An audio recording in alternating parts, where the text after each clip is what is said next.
A paz do Senhor, meus irmãos. Vamos fazer agora a quarta parte dessa aula 7. Terminamos falando ali na aula passada sobre a morte de Absalão, né? Que Joabe foi o responsável por ela. Quando Absalão fica preso pelos seus cabelos ali naquela galhada, Joabe vem e crava 3 dardos ali no peito de Absalão e mata Absalão. Ainda que Davi tivesse falado para ele não matar, para ninguém encostar a mão em Absalão, Joabe mesmo assim vai e mata aquele homem, né? Fazendo algo semelhante com que fez com Urias, né? Quando colocou ele na frente da batalha para ser morto. Então o mesmo homem que sentenciou Urias, sentenciou também Absalão, né? Matou Absalão. E nós vemos aqui que Absalão é morto, e só nesse momento que Davi começa então, meu filho Absalão, começa a lamentar, por quê? Porque não fui eu no teu lugar? Ou seja, 11 anos tinham se passado e Davi não se dirigiu para o seu filho. 11 anos se passaram, Davi não abraçou o seu filho, não beijou o seu filho, e agora que ele morreu, já era tarde demais. As consequências do seu pecado se refletiam na vida dos seus filhos. O recém-nascido ali que ele teve com Betseba morreu. Amnon foi morto por Absalão, e Absalão foi morto por Joabe. Então 3 filhos de Davi já tinham sido mortos. E Joabe, né, que era um homem de guerra mesmo, aquele homem aguerrido que Davi podia realmente botar ele na frente da batalha, que ele ia, né, ainda que tivesse um temperamento completamente impulsivo, Joabe começa a censurar Davi, começa a repreender Davi e fala: você está aí lamentando esse homem que se levantou contra o teu povo, se levantou contra o nosso exército, agora que ele está morto você está triste? Por acaso você ia estar feliz se nós tivéssemos morrido? Né? E dá uma sacudida ali em Davi, né? Dá uma chacoalhada em Davi para Davi entender que na verdade Absalão não foi amigo dele, não era filho dele nesse momento. Absalão foi inimigo dele durante esses anos. Né? E essa vitória então significava o retorno do rei Davi, o retorno, a volta daquele rei a Jerusalém e a oportunidade da reunificação então daquele reino de Israel.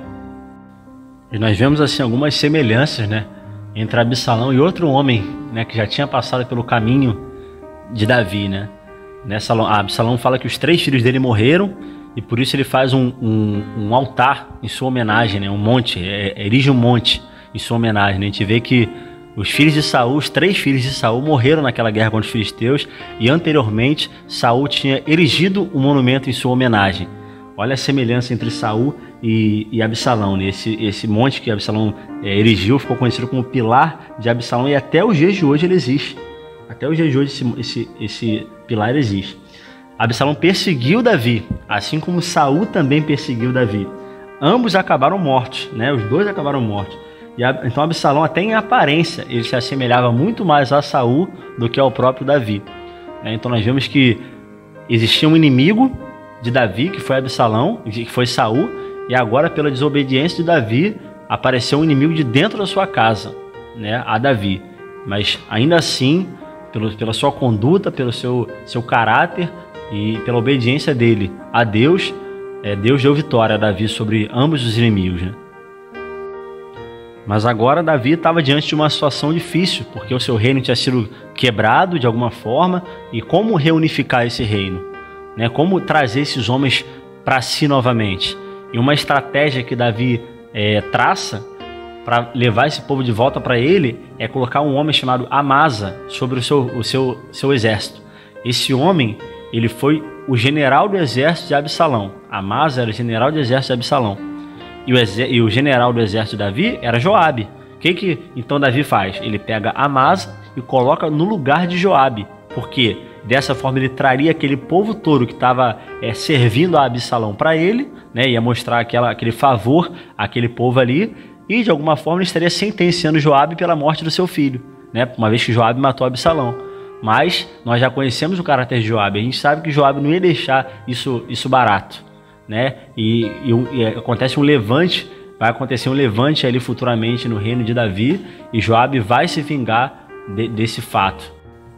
Davi ele não perdeu o seu trono, né? O seu trono ele não perdeu, mas os últimos anos do seu reinado foram anos de muita infelicidade, anos de muitas lutas, né? E o que a gente vê nisso tudo é o abalo que o pecado causou no reinado de Davi, como isso mexeu com a estrutura toda na vida de Davi, né? O pecado que ele cometeu, de certa forma, quebrou a vida de Davi. Então, por mais que o homem ele retorne aos caminhos do Senhor, as consequências elas continuaram ali. Então, assim, olha a seriedade de se quebrar uma aliança com o Senhor.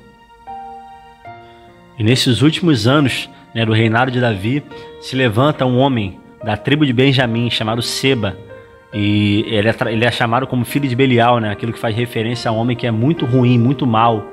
Né, até Paulo vai chamar depois dos filhos de Belial, fazendo referência ao próprio Satanás, aos filhos de Satanás. Então esse homem, claro, né, sendo da tribo de Benjamim, lembra que Saul era da tribo de Benjamim, então ele tinha um favorecimento à casa de Saul, e é claro que ele não iria gostar de Davi. Ele se levanta e ele se revolta então contra a casa de Davi e trama ali uma revolta entre os homens para derrubar então o trono de Davi. E Seba ele usa uma frase, né, um versículo aqui, que algo que ele fala que depois vai ser usado futuramente na divisão do reino por um homem chamado Jeroboão.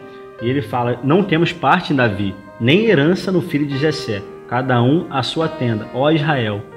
Né? E Davi ele dá a ordem então a Amasa, que agora então o seu general de exército, para que ele reunisse o povo de Judá em 3 dias e assim eles fossem atacar então essa rebelião ali de Seba. Só que ele se demora, ele retarda a ordem de Davi e Joabe então toma a frente, né? Porque ainda que ele não fosse mais general de exército, ele sabia da competência dele e ele sabia que ele era um homem que poderia estar à frente do exército de Davi. E ele estava mordido, ele estava sentido com aquela mudança, né, do comando do exército de Davi. Então ele vem ali até Amasa e chama Amasa e fala: vais bem, meu irmão? Então, né, Joabe com a sua mão direita pega na barba de Amasa para o beijar. Só que a Amasa não tinha percebido que a espada estava na mão de Joabe. E fala que de sorte que este o feriu com ela no ventre. Ele derramou por terra as entranhas. Não foi necessário feri-lo uma segunda vez e morreu. Então Joabe e Abissai, seu irmão, perseguiram a Seba, filho de Brique. Então assim, Joabe mais uma vez, mais uma morte para sua carreira aí, né? Então ele mata Amasa, né, que Davi tinha instituído como comandante do seu exército, e toma o lugar desse general que Davi tinha posto ali então. Joabe mais uma vez vai conduzir as tropas de Davi à vitória. E eles derrotam esse homem, derrotam o seu exército, e mais uma vez o povo de Israel tem vitória sobre os seus inimigos e pelas mãos de Davi e do seu general de exército chamado Joabe. E logo após isso acontecer, né, Deus dá uma amostra para Davi do que é a aliança dele. Do que significa Deus fazer aliança com o povo. Não importa o tempo que passe, Deus sempre se lembra da sua aliança. No capítulo 21 de 2 Samuel, uma fome assola a terra de Israel durante 3 anos. E Davi não entende aquilo ali. Por que está acontecendo essa fome? Por que está acontecendo isso? Ele consulta o Senhor. E quando ele consulta o Senhor, Deus responde para ele: é por causa de Saul e da sua família sanguinária, porque mataram os gibeonitas. E a gente fica perguntando: onde é que está isso na Bíblia, né? E por que isso está acontecendo? Mas o que tem Saul ter matado os gibeonitas? Lembrando que Gibeon era uma cidade levítica, era uma cidade de levitas, uma daquelas 48 cidades dadas aos levitas. E por que então nesse momento isso está acontecendo? Josué, no capítulo 9 de Josué, no livro de Josué, quando Josué está tomando as terras, ali que ele está invadindo ali a terra prometida e tomando as terras, ele faz aliança. Na verdade, ele é enganado pelos gibeonitas. Os gibeonitas se dizem ser um povo nômade que acabou parando ali naquela terra. Eles colocam roupas velhas, rasgadas. Ele chega para Josué, então o líder dos gibeonitas fala assim: nós viemos de uma terra distante. Na verdade, eles estavam com medo de serem mortos pelos israelitas. E naquele momento Josué, sem consultar o Senhor, ele faz uma aliança com os gibeonitas. E por conta dessa aliança, Deus não permite que Josué extermine aquele povo.